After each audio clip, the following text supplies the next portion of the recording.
প্রিয় দর্শক, আমন্ত্রণ জানাচ্ছি নিউজ আওয়ার এক্সট্রা অনুষ্ঠানে। রানা প্লাজা ধসের 1 বছর পূর্তিতে নিহতদের প্রতি শ্রদ্ধা জানিয়ে এবং আহতদের প্রতি সমবেদনা জানিয়ে, নিহত আহতদের পরিবারের প্রতি সমবেদনা জানিয়ে আমাদের আজকের অনুষ্ঠান শেষ করছি। আমরা আজকের অনুষ্ঠানের শিরোনাম রেখেছি অন্ধকারের রূপলি রেখা।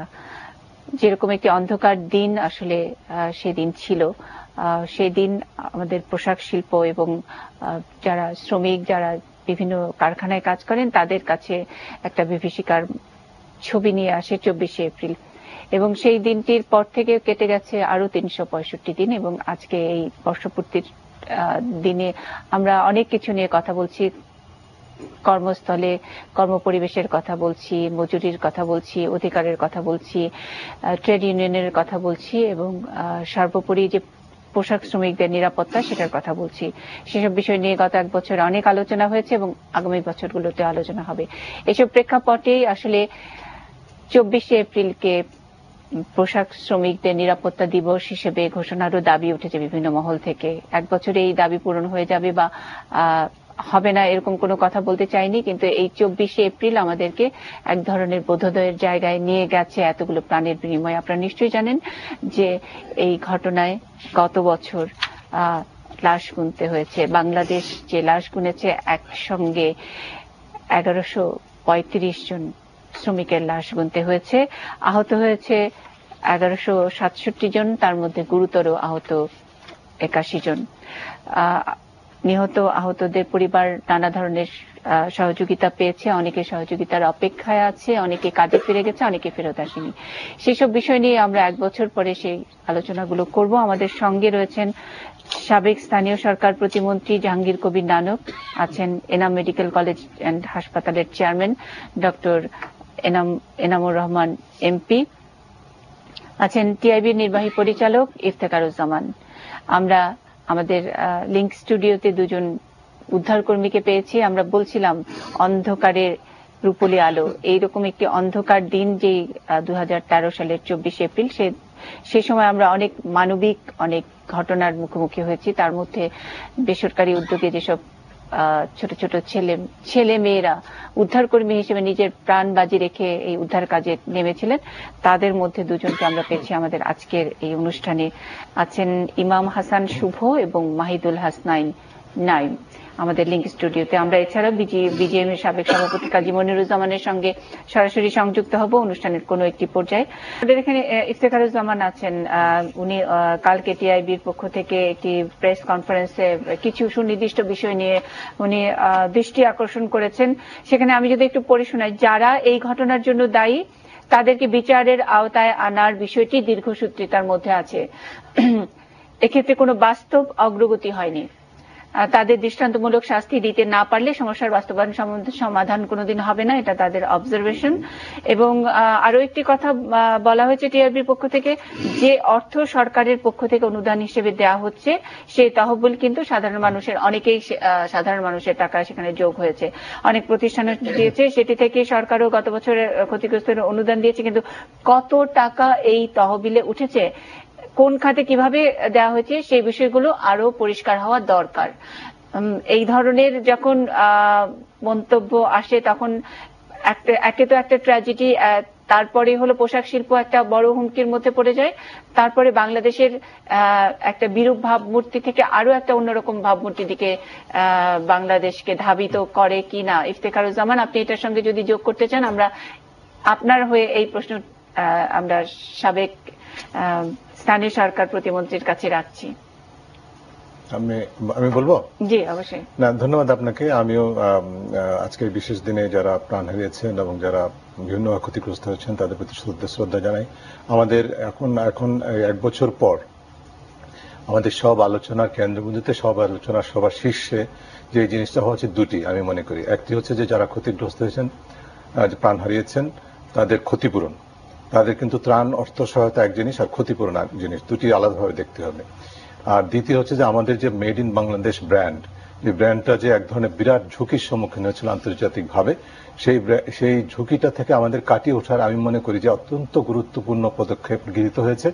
সেগুলোকে আরো সামনে নিয়ে যেতে হবে এবং আমরা যে পারি চেষ্টা করলে সবাই মিলে, সরকার, সরকারি সংগঠনগুলো, বিজিএমএ মালিক সংগঠন, বেসরকারি সংস্থা, শ্রমিক সংগঠন এবং আন্তর্জাতিক ব্যবসায়ী মহল যারা আমাদের সাথে বিজনেস করেন, সবারই আমি বলবো যে সম্মিলিত এক ধরনের উদ্যোগে বা যার যার অবস্থান থেকে উদ্যোগে আমরা একটা জায়গায় যেতে পেরেছি যে আমরা অ্যাটলিস্ট এই সুযোগটা সৃষ্টি হয়েছে যে আমরা ওই ব্র্যান্ডটা যে ঝুঁকির সম্মুখীন হয়েছিল সেটাকে আমরা কাটিয়ে উঠতে পারবো এবং আমি মনে করি বাস্তব অগ্রগতি হয়েছে। তারপরেও যেটা হচ্ছে যে আমরা যে জায়গাগুলো আমরা ঘাটতি দেখতে পাই সেগুলো নিয়ে আমাদের কথা বলতে হবে। এটা যদি আমরা কার্পেটের নিচে ঢেকে রাখি তাহলে হবে না। এখন যেটি বলা হচ্ছে যে সহায়তার বিষয়টি বা ক্ষতিপূরণের বিষয়টি, সেটি হচ্ছে যে অত্যন্ত পরিষ্কার যে যারা প্রাথমিক পর্যায়ে ক্ষতিগ্রস্ত হয়েছিলেন বিভিন্নভাবে তাদেরকে ত্রাণ সহায়তার জন্যই কিন্তু মাননীয় প্রধানমন্ত্রী তহবিলটা গঠিত ছিল। ক্ষতিপূরণের জন্য নয়, আমাদের পরিষ্কার হতে হবে।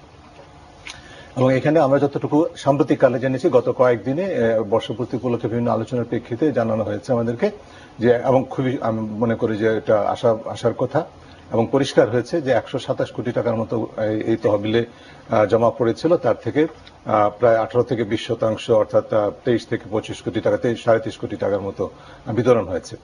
ফাইন, এই জিনিসটা একটা প্রশ্নটা হলো যে এই তথ্যগুলো আমরা এখন জেনে একটা চিত্র পেলাম, কিন্তু এটা আরো বেশি স্বচ্ছতার সাথে মানে সারা বছরই কিন্তু এই তথ্যগুলি জানানোর সুযোগ ছিল।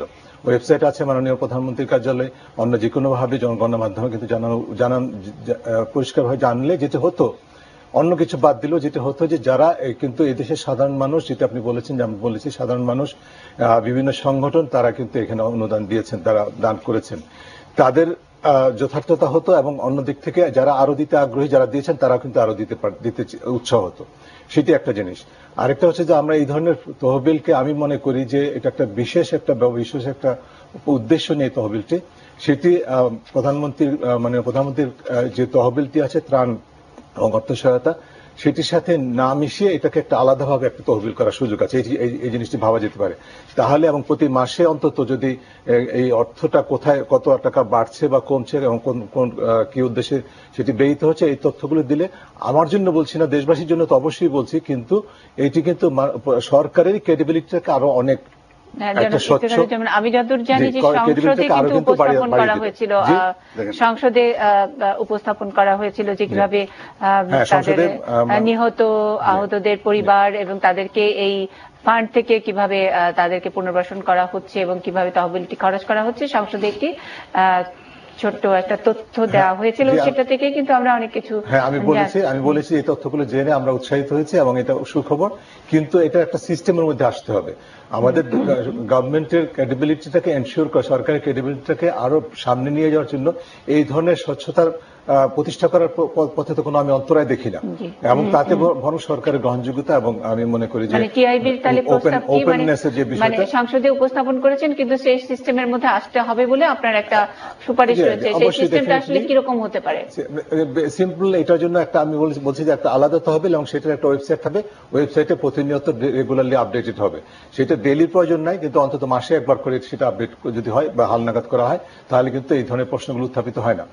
এটা একটা জিনিস। দ্বিতীয় হচ্ছে যে এই ত্রাণ এবং যেটা আমরা বলছি যে অনুদান ত্রাণের পাশাপাশি আরো বেশি গুরুত্বপূর্ণ হচ্ছে আমাদের ক্ষতিপূরণের বিষয়টি। যারা ক্ষতিগ্রস্ত হয়েছেন, যারা প্রাণ দিয়েছেন, তাদের কিন্তু অর্থ সহায়তার মূল জায়গাটা হচ্ছে ক্ষতিপূরণ। সেইখানে কিন্তু বিজিএম এর অনুদানের বিষয়টা আছে, এবং যারা আমাদের দেশে বিজনেস করে, আপনি ইমাজিন করেন যে 28টি সংগঠন, ব্যবসায়ী প্রতিষ্ঠান, আন্তর্জাতিক ব্যবসা প্রতিষ্ঠান, রানা প্লাজার যে অবস্থিত যে গার্মেন্টস ফ্যাক্টরিগুলো ছিল তাদের সাথে বিজনেস করেছে। এই 28টি ব্যবসায়ী প্রতিষ্ঠান বাংলাদেশ থেকে যে বিজনেস করে তাতে 2200 কোটি টাকা বছরে মুনাফা করে, 2200 কোটি টাকা বছরে মুনাফা করে। তাদের পক্ষে আপনার মাত্র এদের মধ্যে থেকে অর্ধেকের মতো অনুদান তারা দিয়েছে, যেটি আইএলওর যে ফান্ড, সেখানে $40 মিলিয়ন যে ফান্ড, তার মধ্যে মাত্র 15 মিলিয়ন। এই কথাগুলো কিন্তু আমাদেরকেই বলতে হবে। একদিক থেকে আমরা যেরকম নিজেদের স্বচ্ছতার কথা বলি, তাদের কিন্তু তারা আমাদের দেশে বিজনেস করছে এবং সেই বিজনেসের জন্য তারা কিন্তু একটা এথিক্যাল বিজনেসের কথা বলছে, এবং সেইটিকে প্রমোট করার জন্য কিন্তু তাদের নিজেদেরও দায়বদ্ধতা নিতে হবে, সেই কথাগুলো আমাদেরকে বলতে হবে। এবং সেই এথিক্যাল বিজনেসের ব্যাপারে আসলে সরকারের তরফ থেকে বা বিজিএম এর তরফ থেকেই একটা চাপ থাকা দরকার, এবং সেটা নাগরিক সমাজের তরফ থেকেও একটি চাপ থাকা দরকার। ডেফিনেটলি আমি এখানে মনীষা আমি একটা পয়েন্ট অ্যাড করি, যেহেতু আপনি বিজিএম এর কথা বললেন, বিজিএমও আমি মনে করি যে গত এক বছরে বেশ কিছু ইতিবাচক পদক্ষেপ গ্রহণ করেছে, কিন্তু অনেক আমি বলবো যে বিব্রতকর অবস্থা আছে। আমি এই যে বিজিএম আমি একটা দৃষ্টান্ত বলি, 5,400 বিজিএম এর সংগঠন আছে, সদস্য সংগঠন রয়েছে, সদস্য ফ্যাক্টরি সরি। তো তাদের বিজিএম এর সিদ্ধান্ত হয়েছিল মাত্র 25,000 টাকা করে প্রতিটি সদস্য অনুদান দিবেন এই ক্ষতিপূরণ তহবিলে। সেইখান থেকে মাত্র 1,400 সংগঠন অনুদান দিয়েছেন। লজ্জার বিষয় আমি মনে করি, মাত্র 25,000 টাকা করে। এটা কিন্তু গ্রহণযোগ্য নয় কোন অবস্থায়। কাজে বিজিএমএ কে আজকে আয়নার সামনে দাঁড়াতে হবে। তারা যে সবসময় বলেন যে 4 মিলিয়ন শ্রমিকের, যার মধ্যে 80% নারী, তাদের জন্য কর্মসংস্থান করেছেন, এটা কিন্তু তারা সবসময় ভুলে যান যে নারী কর্মীরা এবং পুরুষ কর্মীরা তাদের উৎপাদনের মূল উপাদান, তাদের যে মুনাফা, তার মূল সূত্র হচ্ছে যে এই আমাদের নারী কর্মীগণ, যারা প্রাণ দিয়েছেন, রক্ত দিয়েছেন, যারা আমাদের মুনাফার জন্য, যে মুনাফার আমাদের রপ্তানি আয়ের প্রায় 80% যে খাত থেকে আসে, তার সবচেয়ে বড় অনুঘটক হচ্ছে আমাদের নারী কর্মীরা। তাদের অধিকারের কথা ভুলে যাবেন তারা, তাহলে তো তাদের ব্যবসা সাস্টেনেবল হবে না, ব্যবসা টিকবে না। সাবেক স্থানীয় সরকার প্রতিমন্ত্রী, আপনি যদি একটু এই বিষয়গুলো বলেন। উনি প্রথম বলেছেন ব্যর্থতার দিন, আজকের এক বছর পরে এই বিষয়টি, শ্রমিক নিরাপত্তার অনেক উন্নতি হয়েছে, ইইউ রেফারেন্স দিয়ে বলেছেন বিবেককে জাগ্রত করতে হবে। আমরা কি আসলে দিন নির্ভর হয়ে যাব এবং প্রতি বছর 24শে এপ্রিল আসতে এইসব কথা বলবো? এবং ইতিমধ্যে আমরা একদম চাই না যে রানা প্লাজা কেন, অন্তত কোন একটি ভবন ধসে একজন মানুষও মারা যাক, একজন শ্রমিকেরও প্রাণহানি হোক, এটা আমরা কখনোই চাই না। কিন্তু যদি এই ধরনের ঘটনাগুলো ঘটতেই থাকে, ছোট বড় আকারেও যদি মানুষের লাশের হিসাব আমাদেরকে করতে হয়, সেটা আমাদের জন্য কতখানি গ্লানিকর, এবং এটা দিবস নির্ভর হয়ে যাচ্ছে কিনা সেটা আপনি জানতে চাই আপনার। নানু ভাই বলার আগে একটু হেল্প করি। জি অবশ্যই। ইউর কথাটা বললেন এবং মনিরুজ্জামান সাহেব বললেন, আপনি বললেন ইউ যেটা বলেছে মোটা দাগে একটা স্টেটমেন্ট দিয়েছে, হ্যাঁ ভালো হচ্ছে, আরো ভালো করতে হবে। আমরা যেটা বলেছি 21 তারিখে আমাদের একটা প্রতিবেদন প্রকাশিত হয়েছে, আমরা বলেছি যে আমরা চিহ্নিত করেছিলাম 31শে অক্টোবর 2013 সালে যে 60টি বিভিন্ন ধরনের ঝুঁকি ছিল, সুশাসনের ঘাটতি, তার মধ্যে 102টি পদক্ষেপ, এবং আমরা যেটা দেখেছি 102টি পদক্ষেপের মধ্যে 31% বাস্তবায়ন হয়েছে সুস্পষ্টভাবে। তার মধ্যে আবার এরপরে আবার 60% মতো আপনার চলমান অগ্রগতি আছে, এবং তার উপর ভিত্তি করে আমরা বলেছি যে আমরা দেশবাসী সহ বিশ্বকে দেখানোর মতো এমন একটা জায়গায় চলে আসছি যে বাংলাদেশ চেষ্টা করলে পারে এই যে মেড ইন বাংলাদেশ ব্র্যান্ডটাকে আসলেই অ্যাকসেপ্টেবল করার জন্য। সো আমরা কিন্তু একটা পজিটিভ ডেফিনেটলি, এবং সেটা কিন্তু আমরা কোনো বায়ুবিক কথা বলছি না, আমরা কিন্তু ফ্যাক্টের উপর ভিত্তি করে বলছি। তারপরও আপনার একটা মিনিট নেই, আপনার প্রথম প্রশ্ন যেটা ছিল যে যাদের বিরুদ্ধে অভিযোগ, এই ঘটনার জন্য যারা দায়ী, তাদেরকে বিচার ছাড়া কোনো বিকল্প নাই। এই কথাটা যদি আমরা না বলি, তাহলে হবে কি আমরা যতটুকু অর্জন করেছি সেটাও কিন্তু অর্থহীন হয়ে দাঁড়াবে। মানে সেটা কি আপনারা, মানে টিআইবি আমরা সবাই আমি মনে করি যে আমি ইফতেখারুজ্জামান টিআইবি বাংলাদেশ, আমি কি বলছি এটা কি বলার জন্য বলা, নাকি এটা মিন করে বলা, এবং এটা অবশ্যই হওয়া উচিত? অবশ্যই হওয়া উচিত ডেফিনেটলি। আমি মনে করি যে আমাদের সরকারের সকল পর্যায়ে থেকে, যেটা আজকে স্বরাষ্ট্র প্রতিমন্ত্রী বলেছেন যে অতি শীঘ্রই চার্জশিট দেওয়া হবে, অতি শীঘ্রইটা যেন স্পেসিফিক হয়, তাহলে কিন্তু আমরা বিশ্ববাসীকে আরেকটা স্টেপে যেতে পারবো, নিজেদের কাছে আরেকটা জায়গায় যেতে পারবো যে এই যে দুর্ঘটনা, এটা যদি দুর্ঘটনা নয়, এটা মানব সৃষ্ট এক ধরনের হত্যাযোগ্য, এটা ভবিষ্যতে হতে দেওয়া হবে না। কারণ যারা করবে এটার জন্য তাদেরকে দায় বিচারের আওতায় আনতে হবে। বিজিএমই এমন একটা জায়গায় যাবে না যে রানা প্লাজার যে মূল হোতা তাকে আশ্রয় দিয়ে থাকবে মাসের পর মাস, সেটা থেকে সরে আসতে হবে।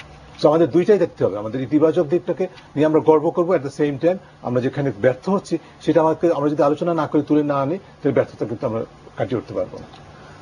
ইফতেখারুজ্জামান, আপনার একটু প্রস্তাব ছিল টিআইবির তরফ থেকে, যে প্রস্তাবটি ছিল আমরা যে একটু নেগেটিভ টোনে আমরা ব্যাপারটি দেখছিলাম, যে ক্ষতিপূরণ এবং যে অনুদান, সেই জায়গায় একটু স্বচ্ছতার অভাব আপনারা লক্ষ্য করছেন এবং প্রক্রিয়াটি ঠিকঠাক ভাবে হচ্ছে না। আপনার যদি সুনির্দিষ্ট আরো কোনো প্রস্তাব থাকে আমরা এবং সেটা নিয়ে যেতে চাই। সিপিডির একটি গবেষণায় যেটা বলা হয়েছে যে তদারকি, সমন্বয়, প্রতিশ্রুতি ইত্যাদি উচ্চ পর্যায়ের একটি কমিশন করার কথা, সেটার ব্যাপারে আপনার কোনো মানে আপনি একমত কিনা? আমাদের এক ধরনের মিল আছে আমরা আগেরবার 31শে অক্টোবর যে প্রতিবেদনটা করেছিলাম তখন আমরা দেখেছিলাম যে সরকার এবং সরকারের বিভিন্ন অঙ্গ সংগঠন মিলে প্রায় 17টি প্রতিষ্ঠান বিজিএমএ বা আমাদের গার্মেন্টস পোশাক শিল্প খাতে কোনো না কোনো ভাবে জড়িত, যার ফলে একটা সমন্বয় কর্তৃপক্ষ নেই। আমরা তখন একটা মন্ত্রণালয়, আলাদা মন্ত্রণালয় গঠন করার দায়িত্ব দাবি করেছিলাম, প্রস্তাব করেছিলাম।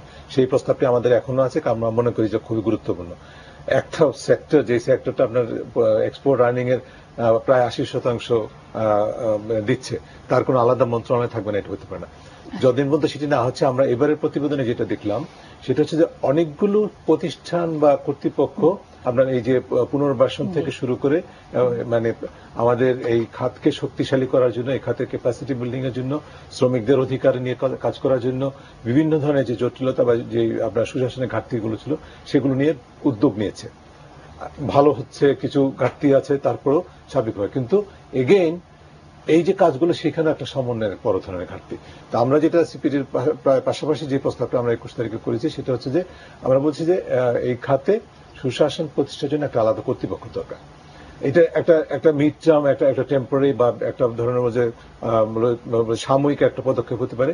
এই কর্তৃপক্ষটা পুরো বিষয়টাকে সমন্বয় করবে, একটা স্ট্র্যাটেজিক ডাইমেনশন দিবে এবং এট দ্য সেম টাইম যে উদ্যোগগুলি ইতিবাচক হয়েছে সেগুলোকে একটা স্থায়িত্বের রূপ দিবে, যেটার উপরে ভিত্তি করে একটা জাতীয়, আমরা সবসময় গুরুত্ব দিতে চাই, আন্তর্জাতিকভাবে আমাদের যে ওই যে ব্র্যান্ডটা যে চ্যালেঞ্জের মুখে হয়েছে সেই চ্যালেঞ্জটাকে আসলে কাটিয়ে উঠতে পারবো আমরা। সেই কাজটুকু আমি মনে করি অত্যন্ত গুরুত্বপূর্ণ। আমরা